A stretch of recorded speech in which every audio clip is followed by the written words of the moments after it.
نیا دن ہے صبح پھر آئی ہے دیکھو، لبوں پر ہے ذکر خدا ذکر آقا، کھلے آنکھ صلی اللہ کہتے کہتے۔ الحمدللہ رب العالمین، الصلاۃ والسلام علی سید الانبیاء والمرسلین، اما بعد فاعوذ باللہ من الشیطان الرجیم، بسم اللہ الرحمن الرحیم۔ الصلاۃ والسلام علیک یا رسول اللہ وعلی آلک واصحابک یا حبیب اللہ، الصلاۃ والسلام علیک یا نبی اللہ وعلی آلک واصحابک یا نور اللہ۔ حضور نبی اکرم نور مجسم صلی اللہ تعالی علیہ وآلہ وسلم نے ارشاد فرمایا، سبحان اللہ، اور خطبہ دیتے ہوئے ارشاد فرمایا من صلی علی صلاۃً، کہ جو شخص مجھ پر درود پاک پڑھتا رہتا ہے تو ارشاد فرمایا کہ اللہ تعالی کے فرشتے اس پر رحمت نازل کرتے رہتے ہیں۔ تو اب انسان کی مرضی ہے، چاہے کہ کم پڑھے یا زیادہ۔ صلو علی الحبیب صلی اللہ تعالی علی محمد صلی اللہ علیہ وسلم، صلاۃ و سلام علیک یا سید یا رسول اللہ۔ آئیے تلاوت کلام پاک پروگرام میں شامل کرتے ہیں۔ اعوذ باللہ من الشیطان الرجیم، میں اللہ تعالیٰ کی پناہ میں آتا ہوں شیطان مردود سے۔ بسم اللہ الرحمن الرحیم، اللہ کے نام سے شروع جو نہایت مہربان رحم والا۔ یا ایہا الذین آمنوا لا تدخلوا بیوت النبی الا ان یؤذن لکم الى طعام غیر ناظرین اناہ ولكن اذا دعیتم فادخلوا فاذا طعمتم فانتشروا ولا مستأنسین لحدیث۔ اے ایمان والو، نبی کے گھروں میں نہ حاضر ہو جب تک اذن نہ پاؤ، مثلاً کھانے کے لیے بلائے جاؤ، نہ یوں کہ خود اس کے پکنے کی راہ تکو، ہاں جب بلائے جاؤ تو حاضر ہو، اور جب کھا چکو تو متفرق ہو جاؤ، نہ یہ کہ بیٹھے باتوں میں دل بہلاؤ۔ ان ذلکم کان یؤذی النبی فیستحیی منکم، بے شک اس میں نبی کو ایذا ہوتی تھی تو وہ تمہارا لحاظ فرماتے تھے، واللہ لا یستحیی من الحق، اور اللہ حق فرمانے میں نہیں شرماتا۔ وَإِذَا سَأَلْتُمُوهُنَّ مَتَاعًا فَاسْأَلُوهُنَّ مِنْ وَرَاءِ حِجَابٍ، اور جب تم ان سے برتنے کی کوئی چیز مانگو تو پردے کے باہر سے مانگو، ذَلِكُمْ أَطْهَرُ لِقُلُوبِكُمْ وَقُلُوبِهِنَّ، اس میں زیادہ ستھرائی ہے تمہارے دلوں اور ان کے دلوں کی۔ وَمَا كَانَ لَكُمْ أَن تُؤْذُوا رَسُولَ اللَّهِ وَلَا أَن تَنكِحُوا أَزْوَاجَهُ مِن بَعْدِهِ أَبَدًا، اور تمہیں نہیں پہنچتا کہ رسول اللہ کو ایذا دو، اور نہ یہ کہ ان کے بعد کبھی ان کی بیویوں سے نکاح کرو۔ إِنَّ ذَلِكُمْ كَانَ عِندَ اللَّهِ عَظِيمًا، بے شک یہ اللہ کے نزدیک بڑی سخت بات ہے۔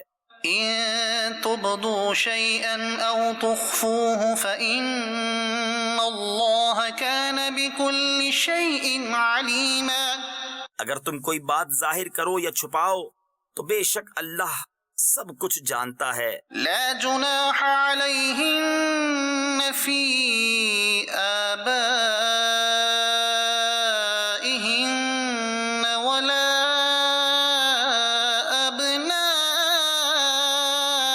ابنائہن ولا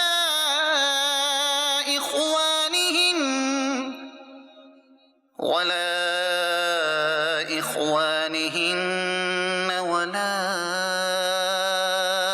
أبناء إخوانهن أبنائهن ولا أبناء أخواتهن ولا أبناء أخواتهن ولا نسائهن ولا ما ملكت أيمانهن. ان پر مذائقہ نہیں ان کے باپ اور بیٹوں اور بھائیوں اور بھتیجوں اور بھانجوں اور اپنے دین کی عورتوں اور اپنی کنیزوں میں. واتقين الله إن الله كان على كل شيء شهيدا. اور اللہ سے ڈرتی رہو، بے شک ہر چیز اللہ کے سامنے ہے. صدق الله العظيم. اللہ تعالیٰ ہم سب کو نور قرآن سے منور فرمائے. اللہ تعالیٰ ایمان والوں کو امہات المؤمنین رضی اللہ تعالی عنہن کا ادب بھی سکھا رہا ہے اور ان کی شان بھی بیان کر رہا ہے، اور نبی کریم رؤوف الرحیم صلی اللہ تعالی علیہ وآلہ وسلم کی مبارک ذات کے ساتھ ایمان والوں کا کیا تعلق ہونا چاہیے اس کو بھی بیان کر رہا ہے. اللہ تعالی ہمیں قرآن کریم کے احکامات پر عمل کرنے کی توفیق عطا فرمائے، اور اللہ تبارک و تعالیٰ اپنے خوش نصیب بندوں میں ہم سب کو شامل فرمائے. آج ہم ذکر کرنے جا رہے ہیں اس عظیم ہستی کا کہ جن کی خلافت کو خلافت راشدہ میں شمار کیا گیا، حضرت سیدنا عمر بن عبد العزیز رضی اللہ تعالی عنہ. آپ کا آج انشاءاللہ ذکر خیر کریں گے، آپ کے حالات بھی بیان کریں گے، آپ کا تعلق کس کے ساتھ ہے، کس طرح سے ہے یہ بھی بیان کریں گے. جناب فاروق اعظم رضی اللہ تعالی عنہ سے آپ کو کیا نسبت ہے اس کا بھی بیان کریں گے، اور کس انداز میں آپ نے زندگی گزاری کچھ بیان اس کا بھی انشاءاللہ پروگرام کے اندر رہے گا. اللہ تعالی حضرت عمر بن عبد العزیز رحمۃ اللہ تعالی علیہ کے صدقے میں ہمیں بھی اپنا خوف عطا فرمائے، اور اللہ تبارک و تعالی ہم سب کی حال پہ رحمت فرمائے، آمین. خلیل بھائی سے کلام سنیں گے اور پھر انشاءاللہ آگے بڑھیں گے. صلو علی الحبیب صلی اللہ تعالی علی محمد. درود پاک پڑھیے. صلی علی نبینا صلی علی محمد صلی علی کریمنا صلی علی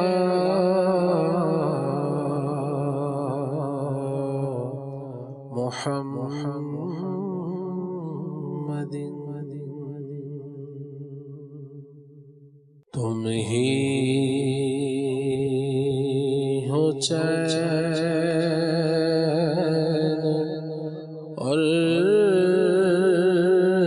قرار اس دل بے قرار میں. تم ہی ہو چین اور قرار اس دل بے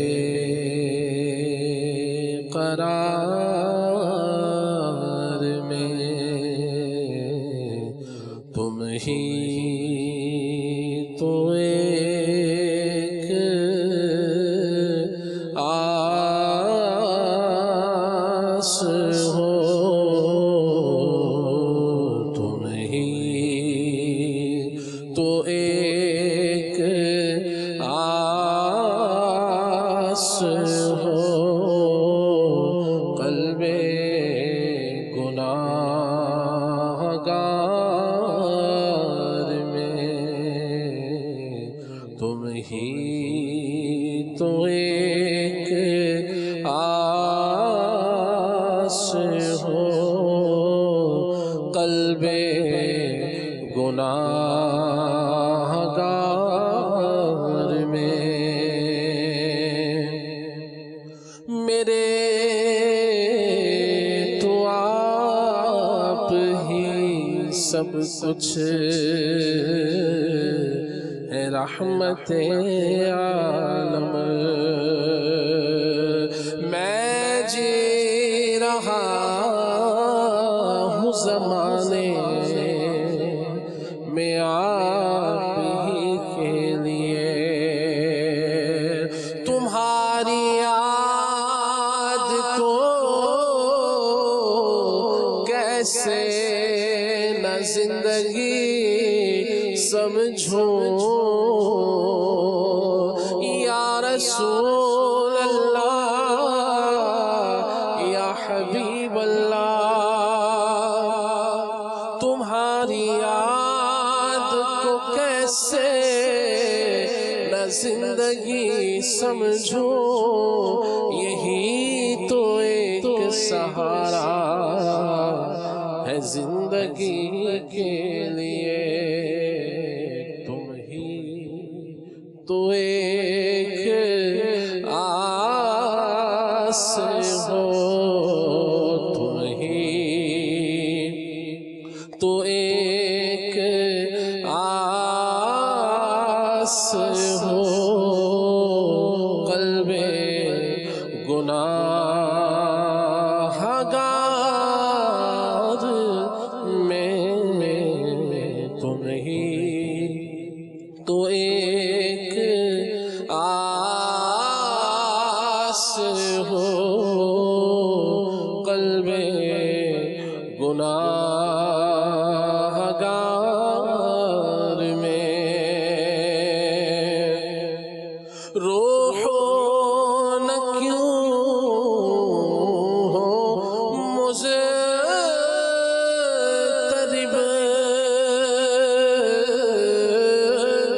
روح نہ کیوں ہو مضطرب،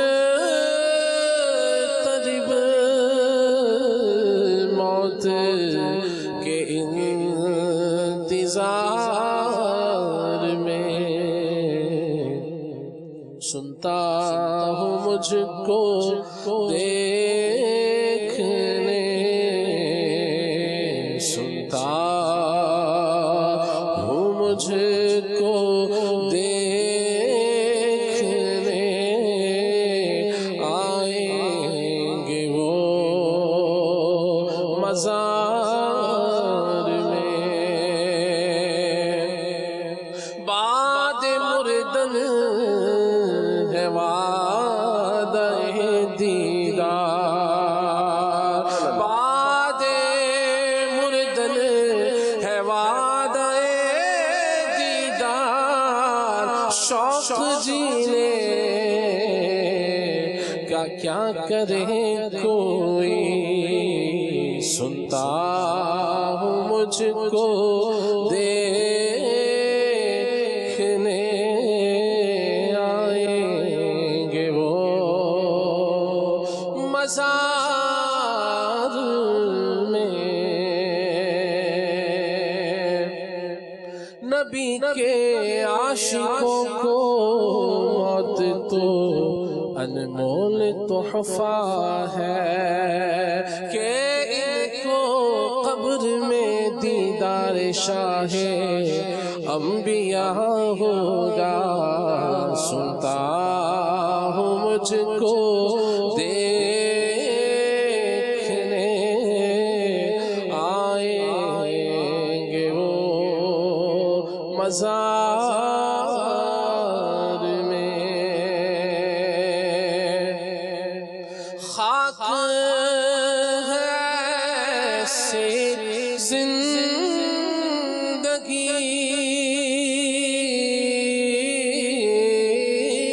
خاک ہے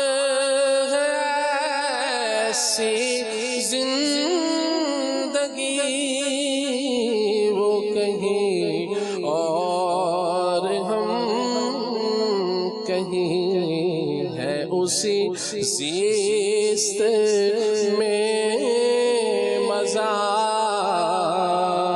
ہے اسی زیست میں مزہ جو دیا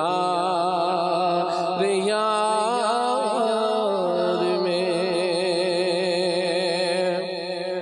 وہاں ایک سانس مل جائے یہی ہے زیست کا حاصل وہ قسمت کا دھنی ہے جو گیا دم بھر مدینے میں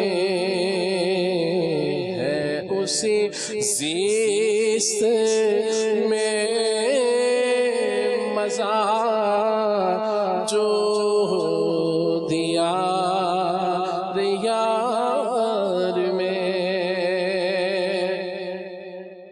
یاد آتی ہے مجھے اہل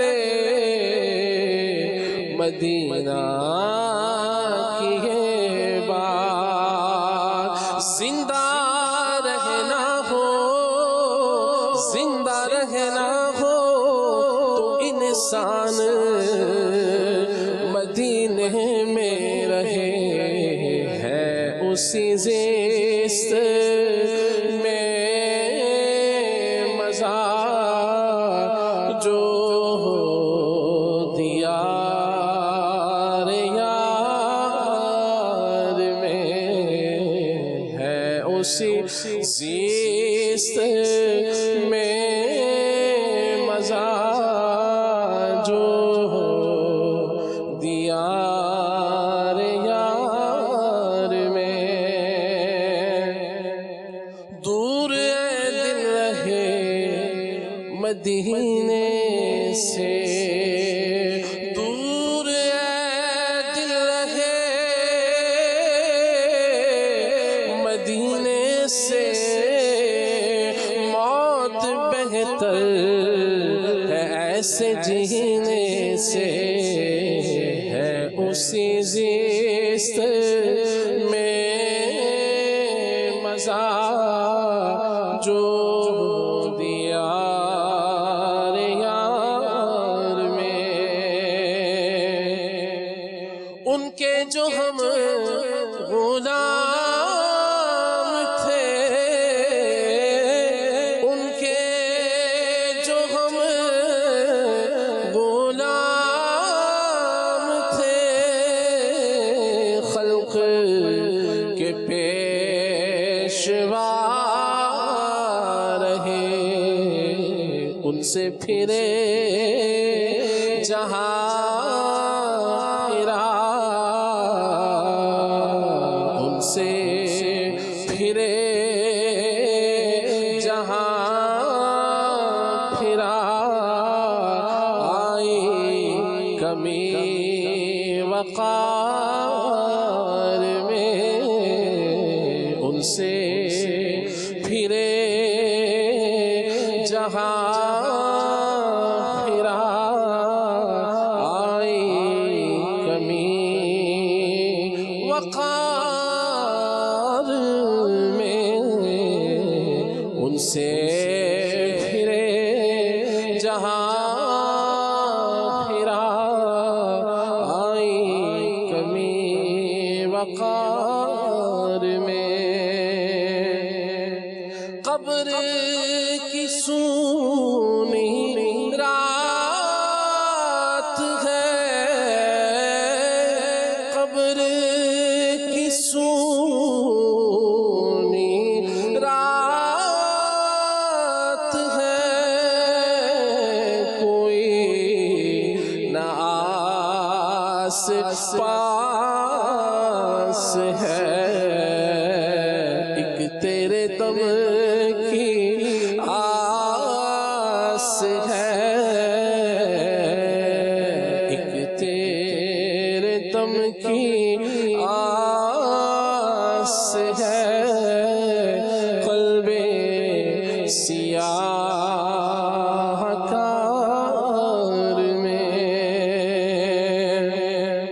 یا رسول اللہ آ کر قبر روشن کیجئے، اے میرے آقا، اے میرے مولا، یا رسول اللہ آ کر قبر روشن کیجئے، ذات بے شک آپ کی تو منبع انوار ہے، ایک تیرے دم کی آس ہے قلب سیاہ کار میں، چار رسل فرشت چار رسل فرشت چار کتب ہے دین، چار سلسلے دونوں، چار سلسلے دونوں، چار لطف عجب ہے چار میں، سلسلے دونوں، چار لطف عجب ہے چار میں۔ اس میں جلالت اللہ، اس کے حروف بھی 4، اور آقا کریم کا نام نامی اسم رسالت محمد، اس کے حروف بھی کتنے ہیں؟ میم ہا میم دال، کتنے؟ 4۔ کعبہ شریف کے کونے بھی کتنے ہیں؟ 4۔ لطف عجب ہے چار میں، آتش و آب و خاک باد انہی سے سب کا ہے ثبات، چار کا سارا ماجرا، چار کا سارا ماجرا ختم ہے چار یار میں، چار کا سارا ماجرا ختم ہے چار یار میں، سالک روح سیاہ کمو، سالک روح سیاہ کمو، دعوائے عشق مصطفیٰ پائے، جو خدمت بلال پائے، جو خدمت بلال آئے کسی شمار میں، پائے جو خدمت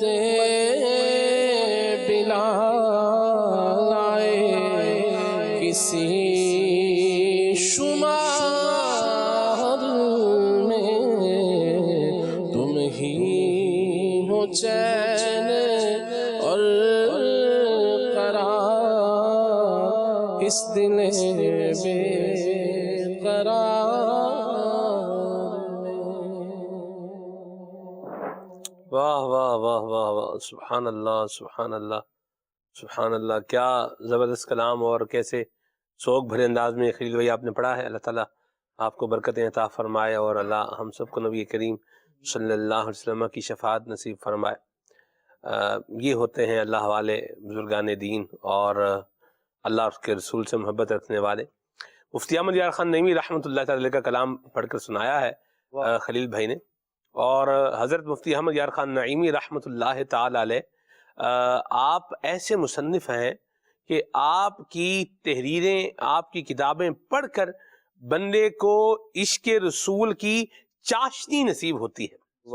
یعنی آپ کی تحریر بلکہ اس کا لفظ لفظ بتاتا ہے کہ میرے اندر عشق رسول جو ہے وہ سمویا ہوا ہے، اور عشق رسول کی خوشبو بندے کو ملتی ہے ان کی جو ہے وہ بکس پڑھ کر، ٹھیک ہے جی۔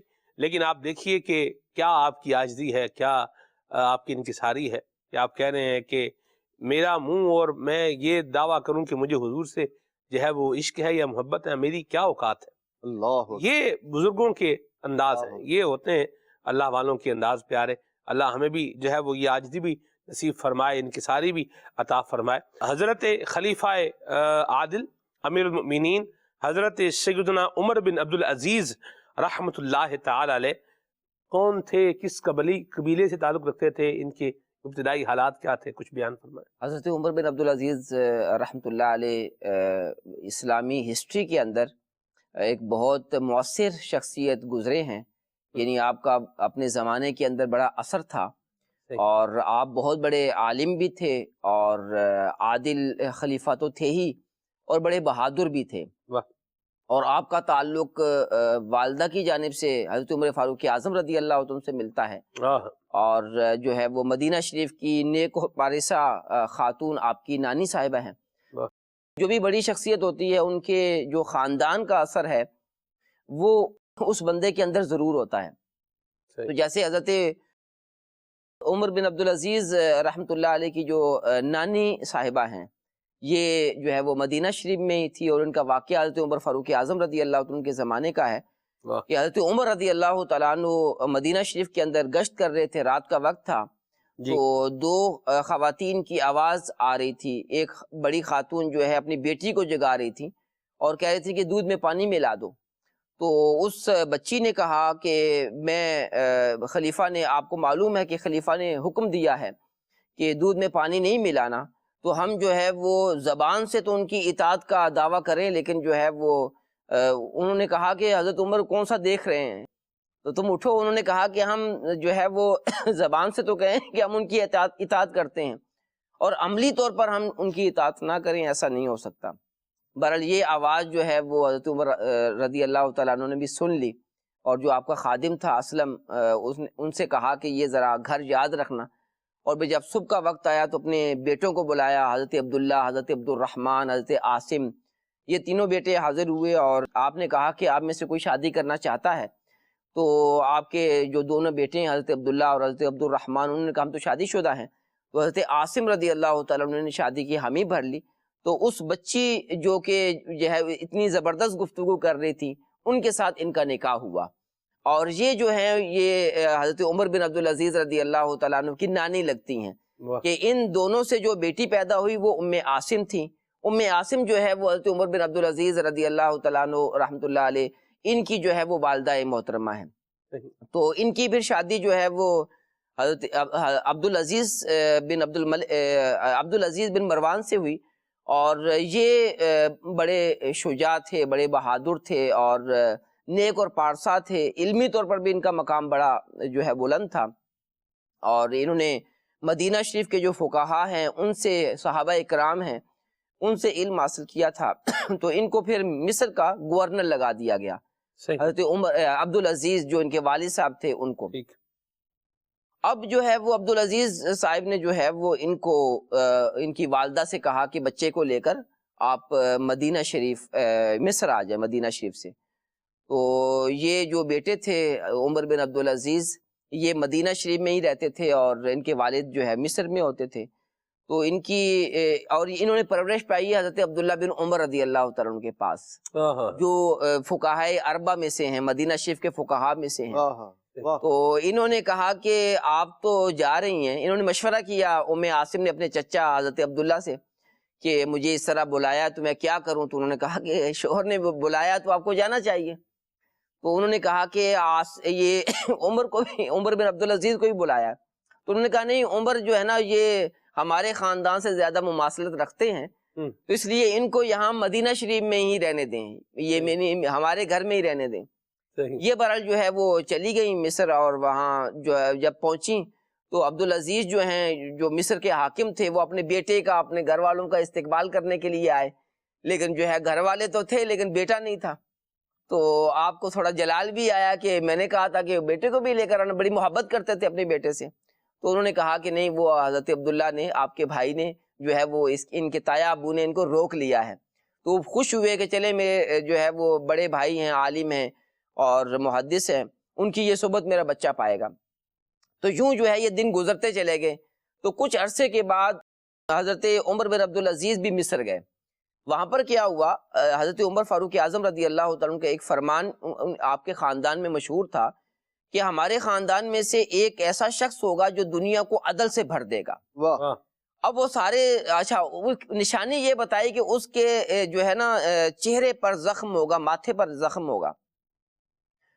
تو اب جو ہے وہ ڈھونڈتے تھے، آپس میں بات چیت کرتے تھے کہ کون ہے ہمارے خاندان میں سے. اور زیادہ تر جو ہے وہ جو حضرت عمر بن عبدالعزیز، حضرت عمر رضی اللہ تعالیٰ کے جو بیٹے تھے، یہ کیونکہ زیادہ قریبی ہوتے ہیں تو ان میں تلاش کیا جاتا تھا کون سا نوجوان ہے کہ جس کے چہرے پر زخم ہے. تو بہرحال کوئی بھی ایسا نوجوان نہیں تھا. تو جب حضرت عمر بن عبدالعزیز وہاں مصر میں گئے تو دراز گوشت یعنی گدھے پر سوار تھے اور نیچے گر گئے اور آپ کے ماتھے پر زخم آ گیا. آپ کا ایک سوتیلا بھائی تھا اسبغا، اس نے جو ہے وہ ہنسنا شروع کر دیا. حضرت وہ عبدالعزیز جو ہے انہوں نے کہا کہ تو کیوں ہنس رہا ہے، میرے بچے کو چوٹ لگی اور تو ہنس رہا ہے.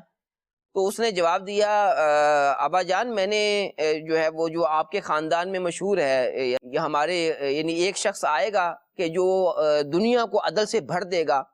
تو یہ بنی امیہ کے بہادر نوجوان ہیں اور ابھی جب یہ ان کو چوٹ ماتھے پر لگی ہے تو میں نے کہا کہ یہی ہوں گے جو عدل سے بھریں گے. سبحان اللہ. تو ان کی یہ بات سن کر حضرت جو عبدالعزیز تھے انہوں نے سوچا کہ جب ان کے بارے میں اتنا لوگوں کو وہ ہے یعنی جو ہے وہ خواہش رکھتے ہیں کہ یہ وہ نوجوان بنے، تو پھر ان کو مدینہ شریف میں جو ہے وہ علم دین حاصل کرنا چاہیے. میرے بھائی ہیں وہاں، بڑے بڑے فقہا ہیں. تو چنانچہ آپ نے بھی خواہش کا اظہار کیا تھا کہ ابا جان مجھے مدینہ شریف بھیج دے، میں وہاں پر علم حاصل کروں گا. تو بچپن سے ہی آپ کو علم حاصل کرنے کا بھی شوق تھا. تو یوں آپ کے جو والد ہیں عبدالعزیز، انہوں نے آپ کو مدینہ منورہ میں بھیج دیا اور یہاں آپ نے جو ہے وہ علم دین حاصل کرنا شروع کر دیا. تو یہ آپ کا جو ہے بچپن کے کچھ ایام، کچھ یادیں جو ہے میں نے ذکر کی. کیا بات ہے، سبحان اللہ. آپ کا جو مبارک دور ہے اس کو خلافت راشدہ میں شمار کیا جاتا ہے، یعنی جب آپ خلیفہ بنے تو اس دور کو خلافت راشدہ میں شمار کیا جاتا ہے. ایسا کیوں ہے عدنان بھائی؟ بسم اللہ الرحمن الرحیم. حضرت سیدنا عمر بن عبدالعزیز رضی اللہ تعالی عنہ کا جو زمانہ خلافت ہے، کیونکہ یہ عدل، انصاف اور لوگوں کی جو ضروریات تھی ان کو پورا کرنے کے اعتبار سے آپ نے لوگوں کی بڑی خدمت فرمائی. اس اعتبار سے آپ کا دور جیسے حضرات خلفۂ راشدین کا زمانہ تھا، چونکہ ان کا انداز اسی نہج پر تھا، انہی اصولوں پر، انہی خطوط پر آپ نے جو ہے وہ خلافت کو سر انجام دیا، اس کے امور کو. تو وہ عدل، انصاف، لوگوں کے ساتھ جو ہے وہ آپ کا ایک اچھا یوں کہہ لیں کہ ایک جو رویہ تھا اور کردار تھا، اس اعتبار سے آپ کے زمانے کو خلافت راشدہ جو ہے وہ کہا جاتا ہے کہ آپ بھی خلیفہ راشد ہیں. تو حضرت سیدنا عمر بن عبدالعزیز رضی اللہ تعالیٰ عنہ، چونکہ پہلے ہی آپ کے بارے میں بتا دیا گیا تھا حضرت سیدنا عمر فاروق رضی اللہ تعالیٰ عنہ نے کہ ایک ایسا بندہ آئے گا، ایک ایسا جو ہے وہ نوجوان ہوگا میری اولاد میں سے، کہ میرے خاندان میں سے، کہ جو زمین کو عدل و انصاف سے بھر دے گا. اور واقعی پھر زمانے نے دیکھا، اور یہ بات یوں کہہ لیں کہ ضرب المثل کے طور پر مشہور ہے کہ آپ کا زمانہ وہ تھا جس میں شیر اور بکری ایک ساتھ پانی پیا کرتے تھے. اور بعض لوگوں نے یہ نظارہ دیکھا بھی، یعنی یہ صرف کہنے کی بات نہیں تھی. تو یہ جو آپ نے عدل کو قائم کیا، انصاف کا بول بالا کیا، اس اعتبار سے آپ کے زمانے کو خلفۂ راشدین کا کے زمانے میں شمار کیا جاتا ہے کہ آپ بھی خلیفہ راشد ہیں. مرحبا، سبحان اللہ. اللہ تبارک و تعالی ہمیں بھی عدل و انصاف کو اپنانے کی توفیق عطا فرمائے.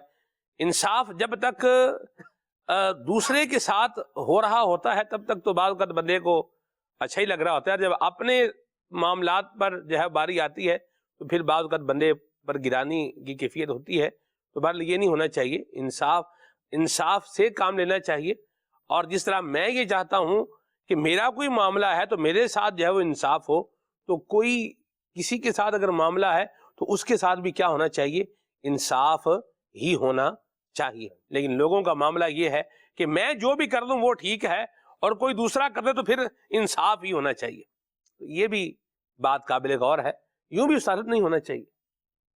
ہمارے اوپر اگر بنتا ہے کسی کا تو ہمیں بھی تو جو ہے اس کی ادائیگی کرنے میں آگے آنا چاہیے، بلکہ معافی بھی ساتھ میں مانگ لینی چاہیے. کیا کہتے بالکل ہیں؟ ایسا ہے، جس کا حق بنتا ہے اس کو حق ادا بھی کرنا چاہیے اور اچھے انداز سے ادا کرنا چاہیے.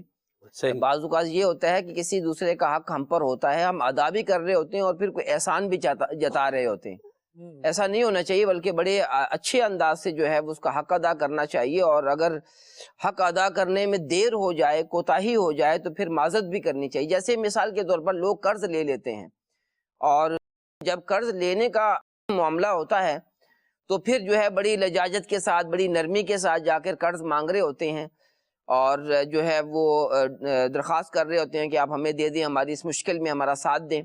اور جب قرض لے لیتے ہیں تو پھر واپس کرنے کا نام ہی نہیں لیتے اور وقت پر واپس بھی نہیں کرتے، بلکہ وہ لینے بھی آئے تو آگے سے جواب یہ آتا ہے کہ میں تیرا قرض تھوڑا کھا جاؤں گا، مجھے دینا ہی ہے، تو بار بار مجھ سے جو ہے وہ کیوں مطالبہ کر رہا ہے.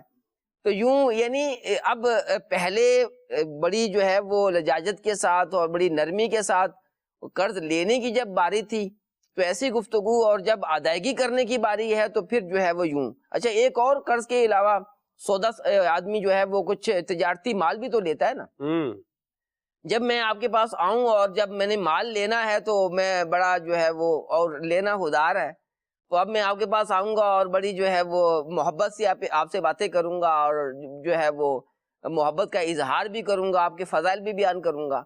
اور جب آپ مجھ سے رقم لینے کے لیے آئیں گے تو حالانکہ وہ آپ کا حق ہے، مجھے دینا چاہیے، اور جو مدت طے ہے، جب ادائیگی کی بات آئے گی تو میں جو ہے وہ سیدھے ہی ہو جاؤں گا کہ سلمان بھائی ذرا جو ہے وہ جب بھی جو ہے وہ آپ کو آپ کے ذہن میں آتا ہے فوراً آپ آ جاتے ہیں اور مجھ سے مطالبہ کر دیتے ہیں. کوئی دیکھنا چاہیے، کوئی حالات ہے، یہ ہے وہ ہے، ابھی کاروباری حالات کیسے ہیں، تو یہ آپ کی نظر میں نہیں ہے تو آپ مجھ سے کیوں مطالبہ کر رہے ہیں. تو یہ میں بالکل سیدھا ہو جاؤں گا اور جو ہے وہ ٹھیک ٹھاک آپ کو سنا دوں گا.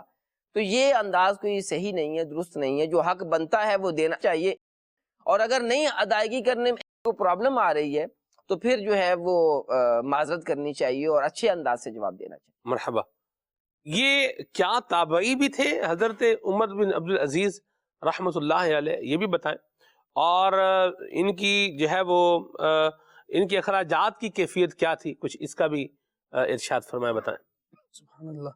حضرت عمر بن عبدالعزیز رحمۃ اللہ تعالیٰ علیہ بچپن سے ہی نازوں میں پلے تھے، اور آپ رحمۃ اللہ تعالیٰ علیہ پر یوں سمجھیں کہ خاندانی طور پر بھی ایک کرم نوازیاں تھیں، عطائیں تھیں، اور رب العالمین جل وعلا نے آپ کو غنی فرمایا تھا. بچپن میں ہی آپ کا جب وظیفہ مقرر ہوا تو وہ 1000 دینار بتایا جاتا ہے کہ مقرر کیا گیا.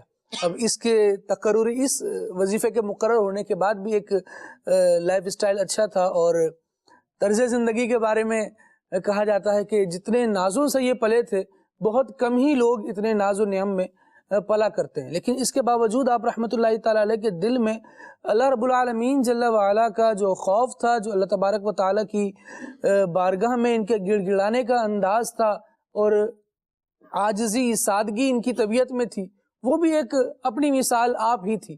جب قرآن کریم کی تلاوت کرتے تو بہت زیادہ گریہ وزاری فرماتے. جب آپ رحمۃ اللہ تعالیٰ علیہ نے اچھا علمی طور پر اگر ان کو دیکھا جائے تو بڑے زبردست محدث ہیں، بڑے زبردست مجتہد ہیں، بڑے فضائل علماء نے آپ کے بیان کیے، حتیٰ کہ آپ کو معلم العلماء لکھا گیا. واہ. آپ رحمۃ اللہ تعالیٰ علیہ ایسی زبردست شخصیت کے حامل تھے.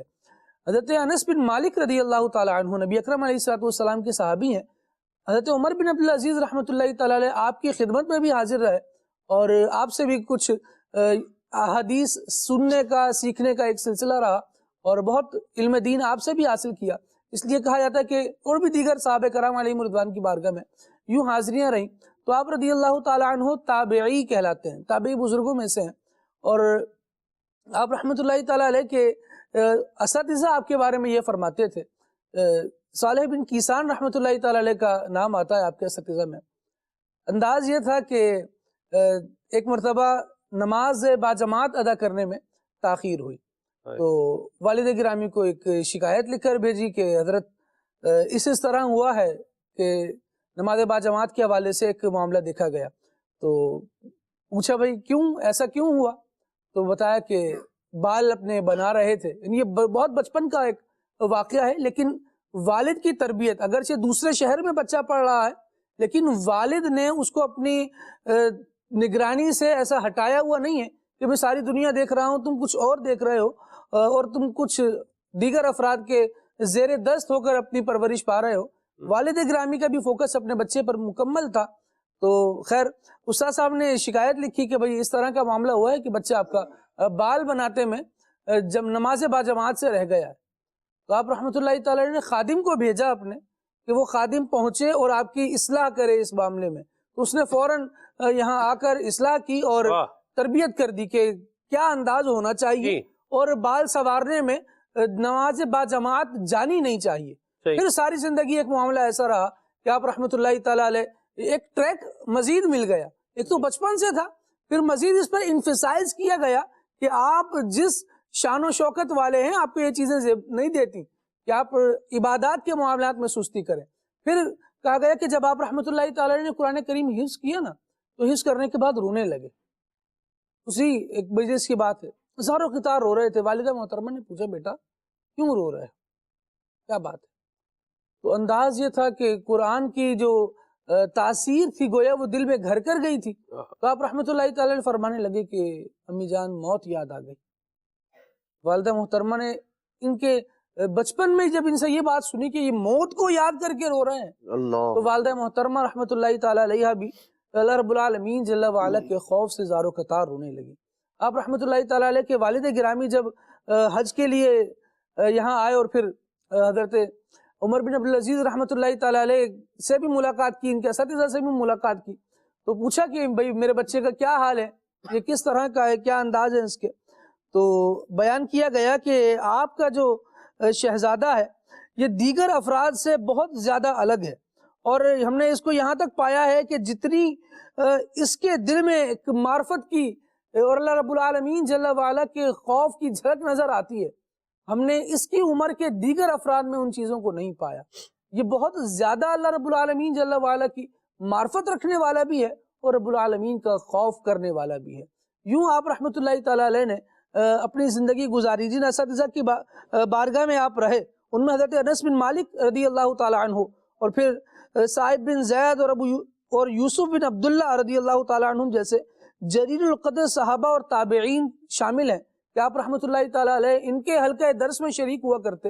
اور وہ افراد جنہوں نے حضرت عبداللہ بن عمر رضی اللہ تعالیٰ عنہ اور حضرت عبداللہ بن عباس رضی اللہ تعالیٰ عنہ جیسے جلیل القدر صحابہ کا زمانہ پایا ہے، ان کی محفل میں بیٹھنے والے، ان سے علم دین سیکھنے والے جب حضرت کسی مسئلے میں پریشان ہوتے کہ اس کا حل نہیں سمجھ میں آ رہا کہ کیا کیا جائے اور کوئی جزیہ نہیں مل رہا، کوئی رہنمائی نہیں مل رہی، تو کہتے تھے کہ پھر ہم عمر بن عبدالعزیز رحمۃ اللہ تعالی علیہ کی بارگاہ میں حاضری دیا کرتے تھے، اور جس مسئلے کا حل کسی کے پاس سے نہیں ہو پا رہا ہوتا تھا ہم دیکھتے تھے عمر بن عبدالعزیز رحمۃ اللہ تعالی علیہ اس مسئلے کو فوراً حل فرما دیا کرتے۔ واہ واہ واہ، آپ نے اور آپ کے گھر والوں نے اللہ اور پھر آپ کی اولاد نے جو زندگی گزاری ہے وہ مسلمانوں کے وہ جو بیت المال کا جو پیسہ تھا اس پر عیش نہیں کیے، اللہ بلکہ سادگی کے ساتھ زندگی گزاری ہے۔ عید کا موقع آیا ہے اور آپ دیکھیں خلیفۃ المسلمین کا حال بتا رہا ہوں، عید کا موقع آیا ہے اور نئے کپڑے خریدنے کے لیے رقم نہیں ہے، اللہ تو اس پر بھی کیا کیا ہے؟ صبر کیا ہے۔ یہ میں آپ کو مسلمانوں کی خلیفہ عمر ثانی سیدنا عمر بن عبدالعزیز رحمۃ اللہ تعالی علیہ کی زندگی کا پہلو بتا رہا ہوں، اور زندگی گزاری ہے اور صبر شکر کے ساتھ گزاری ہے۔ صبر اور شکر کے ساتھ گزاری ہے۔ آپ کی زندگی کے دو پہلو ہیں، پہلے آپ کا جو انداز تھا وہ بھی تھا، اور پھر خلیفہ بننے کے بعد جو آپ کے اندر ایک سادگی نے اور ایک جو ہے وہ عاجزی نے اپنی جگہ بنائی، یہ بھی اپنی مثال آپ ہے۔ تو ہمیں بھی اللہ تبارک و تعالیٰ اگر کوئی مقام دے، کوئی مرتبہ دے، کوئی حالات فائنینشلی اعتبار سے بھی اگر ہمارے پاس بہتری کے کوئی چانس آ جائیں، تو اس کا مطلب یہ نہیں ہے کہ بندہ پھر اڑاتا پھرے پیسے، بے دریغ ان کا پیسوں کا استعمال جو ہے وہ کرتا رہے۔ یہ بائک ہے، یہ میں نے فلان جگہ سے منگوائی ہے، یہ موٹر سائیکل ہے، یہ میں نے فلان جگہ سے منگوایا ہے، اور یہ ہے یہ اس لیے رکھا ہوا ہے، یہ ہے 3-4 گاڑیاں بس تھوڑا دکھانے کے لیے رکھی ہوئی ہیں، یوں تھوڑا ہوا تھا تو اب جو ہے وہ یہ ہو گیا ہے۔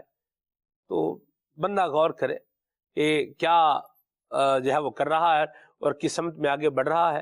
بہرحال یاد رکھے کہ پیسے جو یہاں پہ حلال کما رہا ہے، اگر کیا کر رہا ہے، حلال کما رہا ہے، تو حلال کا بھی حساب ہے، اور قیامت میں یہ حساب دینا پڑے گا۔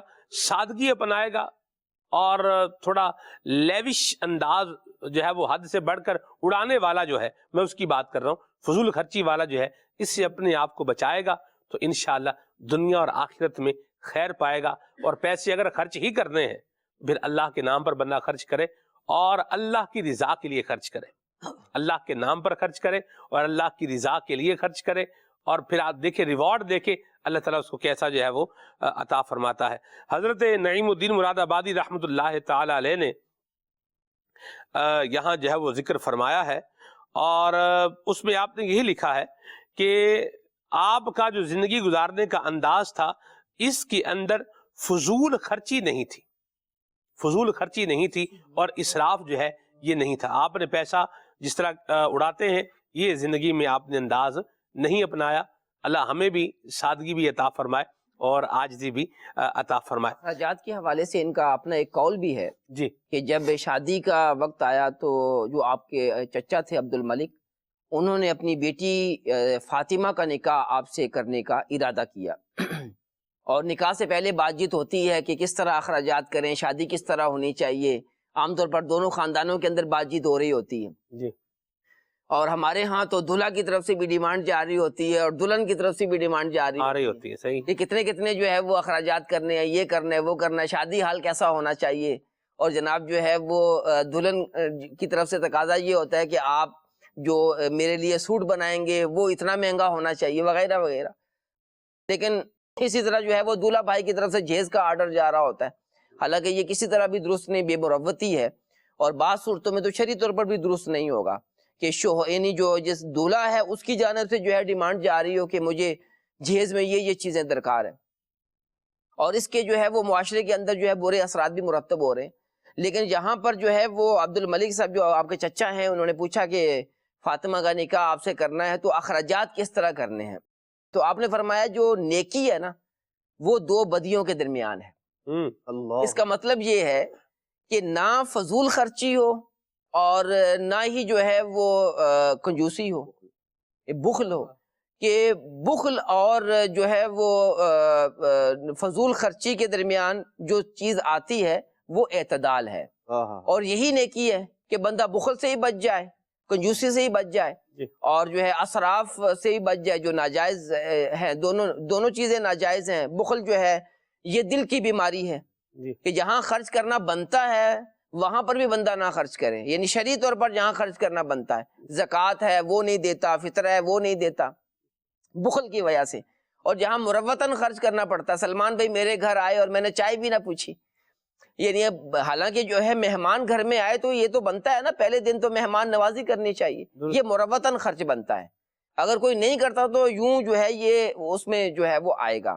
تو اب جو ہے وہ نہ بندہ جو ہے وہ فضول خرچی کرے اور نہ ہی بخل ہونا چاہیے، اور اس کی درمیانی جو صورت ہے وہ نیکی ہے۔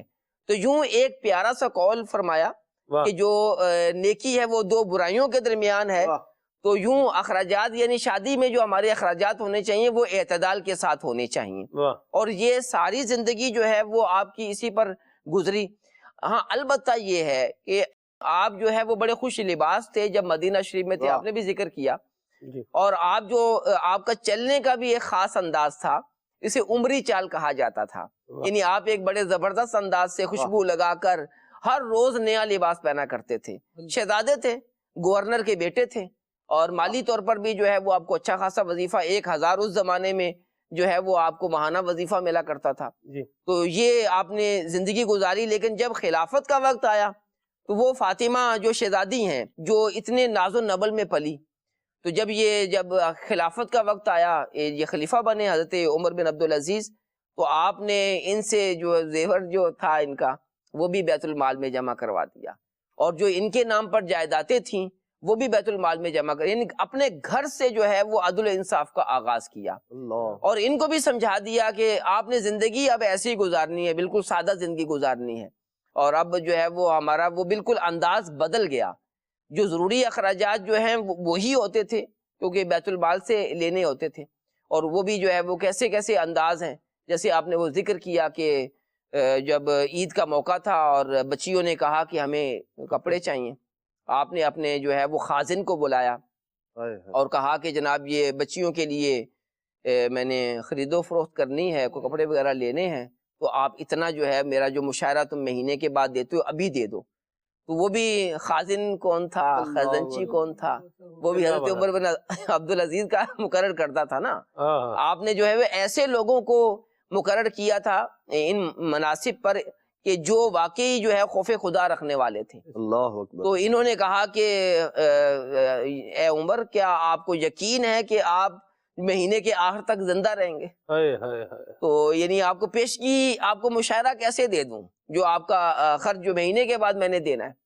تو یہ ایسا جو ہے وہ انہوں نے اپنے جو ہے وہ ساتھ جو کام کرنے والے تھے، منصب جن کے پاس تھے، وہ ایسے لوگوں کو ڈھونڈ ڈھونڈ کر لگایا. تو اس طرح جو ہے پھر آپ نے بچیوں سے کہا کہ بیٹیوں تم جو ہے صبر کرو. تو یہ انداز تھا آپ کا. کیا بات. اللہ ہمیں بھی یہ نصیب فرمائے اور ہمارے حال پہ بھی رحمت فرمائے. آمین آمین بجاہ النبی الامین علیہ وعلی آلہ افضل الصلوات والتسلیم. بعض کام ہیں جو کرنے سے ہوتے ہیں، صرف باتوں سے نہیں ہوتے. تو سادگی اور عاجزی جو ہے یہ اپنانے سے بندے کی زندگی میں آتی ہے. اور باتیں اگر کرتا رہے گا تو پھر چلیں، بات کر رہا ہے تو انشاءاللہ اللہ نے چاہا تو عمل کرنے کی سعادت بھی ملے گی. تو بہرحال اس کو جو ہے وہ سادگی کو اپنایا جائے اور اپنے اخراجات پر جو ہے وہ ضرور نظر کی جائے. انکم بڑھانا یہ فی زمانہ کچھ مشکل کام ضرور ہے، لیکن اخراجات بہرحال کچھ کم جو ہے وہ اگر کیے جا سکتے ہیں تو ان پر غور جو ہے وہ ضرور ہو جانا چاہیے. بلکہ قبلہ نگران شورا اور عبدالحبیب بھائی کا بڑا پیارا جو ہے وہ ایک مدنی پھول ہے کہ ہم اپنی سہولت کو کم کر کے کسی کی ضرورت کو پورا کر دیں. اس طرف اگر آ جائیں تو انشاءاللہ الکریم دنیا و آخرت کا اس سے فائدہ ہوگا. کال لیتے ہیں پروگرام کے اندر، پھر انشاءاللہ مزید آگے بڑھتے ہیں. جی. میرا نام فہیم اتاری ہے، میں ساہیوال ڈویژن اکاڑا سے عرض کر رہا ہوں. ماشاءاللہ سلسلہ کھلے آنکھ صلی اللہ کہتے کہتے جاری ہے. میرے بہت ہی پیارے رکن شورا ابو ماجد حاجی شاہد تشریف فرما ہے. میرا شعبہ تحفظ اوراق مقدسہ ہے. آپ کی بارگاہ میں یہ عرض ہے، عمر بن عبدالعزیز رحمۃ اللہ تعالی علیہ کے مزار شریف پر آپ کی کبھی حاضری ہوئی ہے تو اس کا کوئی واقعہ ہو تو ارشاد فرمائیے گا. جی. میری حاضری تو نہیں ہوئی، بہرحال ان کے مزار پر انوار پر جانا بڑی سعادت کی بات ہے کہ نیک لوگوں کے مزار پر جا کر ان سے فیض و برکات حاصل کیے جا سکتے ہیں. ان کا مزار پر انوار جو ہے وہ حفص کے اندر، شام کے اندر ہے. تو وہاں پر جو ہے وہ جس کو موقع ملے ضرور حاضری دینی چاہیے. مرحبا. میں صرف خرچ کے حوالے سے ایک بات کہنا چاہ رہا ہوں. خرچ آپ نے ان کی شادی کے حوالے سے بھی بات کی. ہمارے ہاں ایک پرابلم ہے، اور وہ کیا ہے کہ آپ دیکھیں لوگ پیسے اڑاتے ہیں شادیوں پہ. پیسے جو کیا کر رہے ہیں، اڑا رہے ہیں، نوٹ اڑا رہے ہیں. اچھا، کئی جو ہے وہ 50 کے نوٹ اڑا رہے ہیں، 100 کے اڑا رہے ہیں، 10 کے اڑا رہے ہیں. اچھا، کچھ وہ ہیں جو یہ بھی سننے کو ملتا ہے کہ ڈالر اڑا رہے ہیں. یوں بھی یہ بات بھی خال سننے کو ملتی ہے، یعنی کم سننے کو ملتی ہے، لیکن سننے کو یہ بھی ملتا ہے کہ یوں بھی ہوا ہے. اگرچہ بہت کم ہوتا ہے، ریشو بہت کم ہے اس کا، لیکن پیسے اڑانے کا ریشو تو ایک مطلب ہے. پیسے کیا کر رہے ہیں، میں نے خود دیکھا خالد بھائی، ایک بندے کے پاس یعنی وہ نوٹ ہاتھوں میں یوں پکڑ نہیں سکتا، اس نے یوں نوٹ جو ہے وہ اٹھائے ہوئے تھے یوں، ٹھیک ہے، اور جو ہے نا وہ بس وہ پھینکتا جا رہا ہے، اڑاتا جا رہا ہے. اور جب حق مہر لکھنے کی باری آئی تو پھر کیا تھا جی، شرعی حق مہر لکھ دو 32.5 روپے. یعنی حق مہر لکھنے کی باری ابھی شرعی حق مہر جو ہے وہ لکھ دے 32.5 روپے لکھ دے. 32.5 روپے تو اب نہ 60 ہے نہ 32 ہے. جہاں پیٹرول پمپ پر ویسے وہ چلتا ہے، وہ ہوتا ہے کہ اتنے روپے اور اتنے پیسے کا جو ہے پیٹرول ہے، تو پیسے بارہ وہ بھی روپیہ انہوں نے بھی روپیہ جو ہے پورا ہی لینا ہوتا ہے. انہوں نے بھی وہ بھی یہ نہیں ہوتا بھی اتنے پیسے بن گئے تو لہذا اتنے دیتے، وہ بھی پورا ہی لینا ہوتا ہے. بہرحال تو آپ دیکھیں کہ اڑانے کے لیے پیسہ ہے، حق مہر میں دینے کے لیے پیسے نہیں. یعنی جو نکاح ہو رہا ہے اور جو ایک شریعت مطہرہ جس چیز کو بیان کر رہی ہے اور حق جس کو رکھا جا رہا ہے اور دینا ہے، اس پر کیا ہے، پیسے ابھی اڑا رہے ہیں اور حق مہر اندت طلب لکھ دیں جی، مؤجل حمزہ کے ساتھ، اجل والا بعد میں دیں گے، یا بعض جگہوں پر غیر معجل بولتے ہیں عین کے ساتھ. حمزہ کے ساتھ مؤجل بولیں گے تو مطلب ہوگا بعد میں، عین کے ساتھ معجل ہے تو مطلب کیا ہے، اجلت سے جلدی. جیسے کہتے ہیں عجل عجل یا رمضان، یعنی یا رمضان جلدی جلدی آ جا، یہ عین کے ساتھ ہے. الف کے ساتھ اگر ہوگا اجل تو اس کا مطلب یہ پھر بعد میں بنے گا. بہرحال حق مہر کتنا ہے، حق مہر لکھ لیں جی 32.5 روپے کی میں نے ایک مثال دی ہے، یہ شرعی حق مہر لکھ دیں. یہ بھی ایک بات آپ کو سننے کو ملے گی، ہمیں تو سننے کو ملتی ہے، عدنان بھائی کو، خالد بھائی کو بھی، استاد صاحب کو بھی شاید سننے کو کبھی ملی ہی ہو. حق مہر کر کے جی شرعی حق مہر رکھ لیں، آپ شرعی حق مہر لکھ دیں. ساری شادی میں نا یہ شریعت کا لفظ اور شریعت پر عمل یہ اس وقت یاد آتا ہے لوگوں کو کہ شریعت. ہاں جی، مجھے کسی نے کہا شرعی حق مہر لکھ دیں، میں نے کہا دیکھیں شرعی حق مہر تو 1 کروڑ روپیہ بھی ہو سکتا ہے. ہاں جی، لڑکی لڑکا ہے یا خاندان ہے، 1 کروڑ دینے پر وہ لینے پر راضی ہو جائیں تو شرعی حق مہر 1 کروڑ روپیہ بن جائے گا. 500 روپیہ شرعی حق مہر ہے، کوئی یہی تو مطلب اصول ضابطہ کوئی بھی نہیں ہے. شرعی حق مہر لکھ دیں، کم سے کم تعداد متعین ہے. بہرحال نکاح میں حق مہر کے احکامات اپنے ہیں، لیکن سوال یہ ہے کہ پیسے اڑانے کے لیے اڑا کب رہا ہے، ابھی اڑا رہا ہے، اور حق مہر دینے کی باری کیا ہے، ہاں دے دیں گے، کوئی دینا ہی ہے، ساری عمر دیتے رہیں گے، ساری عمر دیتے رہیں گے. اچھا یہ ابھی اڑا کے پرانے کھڑے ہو کے معاف کروا رہا ہوتا ہے بندہ کہ میرے حق مہر معاف. جب انتقال ہو گیا نا، وہ جتنے اڑائے لگائے ساری زندگی جو تحائف دیے، اس ایک شرعی مسئلے کی طرف توجہ نہ ہونے کی وجہ سے یوں سمجھیں کہ آپ نے 20 نوافل کر دیے، مستحبات کر دیے، ویسے کئی تحائف دے دیے، لیکن جو ایک قرض کی صورت باقی رہتا ہے حق مہر بندے کے اوپر، وہ قرض ادا نہیں کیا. دنیا بھر کے تحائف قدموں میں اگر لاگے ڈھیر کر بھی دیے تو ایک 1.5 ہوشیاری پھر یہ دیکھی جاتی ہے کہ جناب محترمہ کا اگر انتقال ہو جائے تو اس کے قریب کھڑا کروا کے معاشرے میں ایک ایسی چیز پائی جاتی ہے، کہتے ہیں اب حق مہر معاف کرا دو. بچوں نے جنہوں نے ساری زندگی ماں باپ کا ادب نہیں کیا تو ماں کے قدموں میں لاگے اس کو کھڑا کریں گے، حق معاف کرا لو، اب جی دودھ کا حق معاف کرا لو. یہ سارے حقوق ادا کرنے کے لیے ہیں، یہ معافی ہے بعد میں، وہ بھی انتقال کے بعد دینے کے لیے. توبہ توبہ. حق مہر کا میں عرض کروں، یہ اگر نہیں دیا تو وراثت تقسیم ہونے سے پہلے یہ اس کے ذمہ قرض ہے، وہ پہلے نکالا جائے گا. بھئی یہ پہلے یہ حق مہر کے پیسے یہ تھے، یہ پہلے سائڈ پہ کریں، باقی جو تقسیم کاری ہوگی وہ بعد میں ہوگی. تو حق مہر بھی دے دیں. ایک تو جتنا دے سکتے ہیں، جتنا لڑکے کے لیے آسانی ہے اتنا اس کو رکھے. 12,000 بھی رکھا جا سکتا ہے، 25,000 بھی رکھا جا سکتا ہے. 1,12,000 دینے کی پوزیشن میں ہے تو 1,12,000 پہ دینے میں بھی حرج نہیں ہے. جو اس کی پوزیشن ہے وہ اس کے اعتبار سے رکھا جائے، اور فوراً دے بھی دیں، دے کے اپنی جان خلاصی کریں. اپنی جان جو ہے نا، اس کو یہ سمجھ لیں کہ جو ہمارے اوپر ایک قرض کی ایک صورت بنی ہے، حق جو ہمارے اوپر متعین ہوا ہے وہ دے کے بندہ کیا ہو جائے، اس سے سبک دوش ہو جائے، یعنی اپنی جان جو ہے اس سے چھڑا لے، ادا کر دے، فوراً دے دیں. یہ بھی ذہن بنائیں. اور بہرحال کرنے والے کام کریں، اور ورنہ پیسے آپ اڑا لیں گے، لوگ کیا بولیں گے، بھائی بڑے نوٹ سٹے نے بھائی انہوں نے بھائی بڑے پیسے اڑائے ہیں جی، بڑی بات ہے جی، بڑی آتش بازی کی ہے، اوئے ہوئے ہوئے.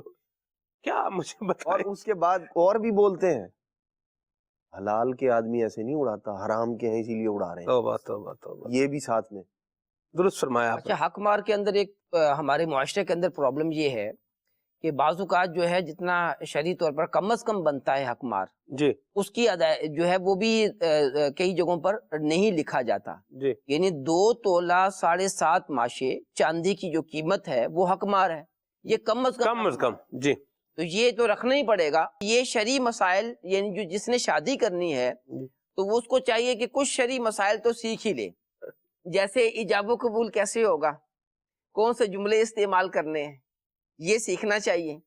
اور اسی طرح جو ہے وہ حق مار کم از کم کتنا ہونا چاہیے یہ بھی سیکھنا چاہیے.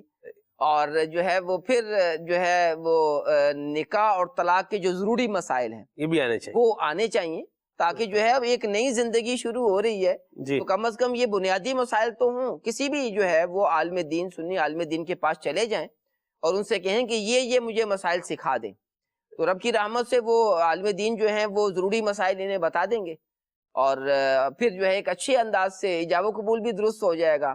ورنہ مجھے کہیں نکاح پڑھانے کا موقع ملتا ہے تو میں پھر ان کو دولہا بھائی کو کہتا ہوں کہ آپ نے یہ الفاظ بولنے ہیں. میں بھی یہی کہتا ہوں. جی تو بعض اوقات کیا ہوتا ہے کہ وہ الفاظ درست نہیں بول رہے ہوتے، صحیح.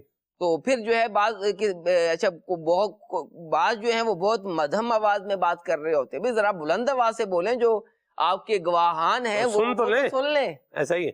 تو یہ چند چیزیں ہیں جو شادی کے وقت پر عمومی طور پر جو ہے وہ آپ کو یہ پیش آتی ہوں گی، اور عمومی طور پر مدنی چینل کے ذریعے پیغام دینا مقصود ہے جی کہ یہ بنیادی جو علم ہے یہ ضرور حاصل کرنا چاہیے. درست فرمایا. ویسے یہ جو نوٹ اڑا رہے ہوتے ہیں نا، ان کے پاس اگر 100 کی گڈیاں ہیں، کو 5 یا 3 تو ان سے لے لینی چاہیے. یہ حق معیار کی مد میں دے دیں گے. ادھر بھی تو اڑانا ہی ہے نا، اڑا ہی دینے. دنیا کھا جائے گی اور لوگ مطلب اڑائیں گے، کھائیں گے کیا کھائیں گے. وہ بھی جو لوٹنے والے ہوتے ہیں وہ بھی بیچارے، اللہ یاذ باللہ، توبہ توبہ، اللہ معاف کرے. میں اب کیا بتاؤں. جتنا میرا خیال ہے ہم نے گفتگو کر لی اتنی کافی ہے.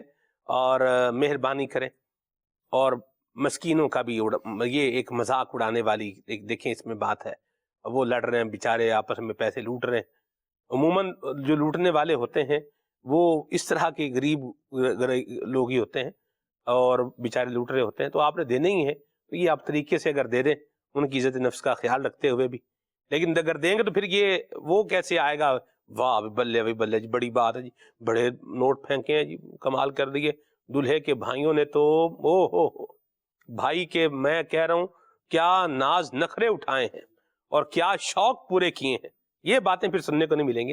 یوں دے دے گا اگر چپ کر کے تو بہرحال کیا کرنا ہے، باتیں سننی ہے تو بس پھر وہ باتیں ہو جائیں گی، کام ختم ہو جائے گا. میں صحیح عرض کر رہا ہوں.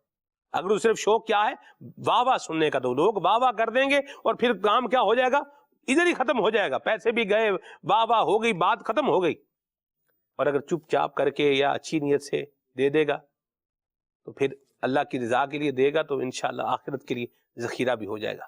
تو بہرحال حق معیار میں بھی یہ مہربانی کر کے اس طرح کا انداز اختیار نہ کیا جائے کہ جو دینے والا کام ہے وہ بہرحال کر لیا جائے.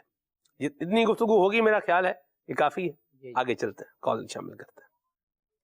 عاقب رضا قصور سے ماشاء اللہ سلسلہ کھلے آنکھ صلی اللہ کہتے کہتے بہت ہی پیارا ہے. ہمارے پیارے رکن شورا حاجی شہادت طاری صاحب، سلمان بھائی، عدنان چشتی بھائی اور خالد بھائی اور خلیل بھائی، اللہ تعالیٰ آپ تمام کو صحت و تندرستی اور عافیت والی لمبی زندگی عطا فرمائے. آپ کو بار بار مکہ مدینے کے حاضر نصیب فرمائے اور آپ کو بار بار حج بیت اللہ کی سعادت عطا فرمائے. میری خلیل بھائی سے عرض ہے مجھے اپنا کلام ضرور سنا دیجیے. تاہا دشان والیا عرشاں تے جان والیا، جان والیا. جزاک اللہ خیر. بڑی مہربانی، بہت شکریہ. جی ماشاءاللہ کھلے آنکھ صلی اللہ کہتے کہتے میں خلیل بھائی کی آمد مرحبا. خلیل بھائی سے یہ سوال عرض ہے کہ کیا رات کو سوتے وقت دودھ پینا مفید ہے کہ نہیں؟ مرحبا. جی میرا نام محمد شاہد طاری ہے. اس طرح ہے کہ تقریباً 1 ماہ پہلے مجھے بازو پر چوٹ لگی تھی اور مطلب ہے کہ وہ بازو کی سوجن ابھی تک نہیں ختم ہوئی، جس کی وجہ سے میں بازو کو مکمل پوری طرح مطلب ہے کہ موو نہیں کر سکتا نا. تو خلیل بھائی سے جو نہیں ہے مطلب ہے ایک درخواست تھی کہ اس کے بارے میں کوئی جو نہیں علاج بتا دیں. بہت شکریہ. آمین. اللہ آپ کو صحت دے، سلامتی عطا فرمائے. آمین. جی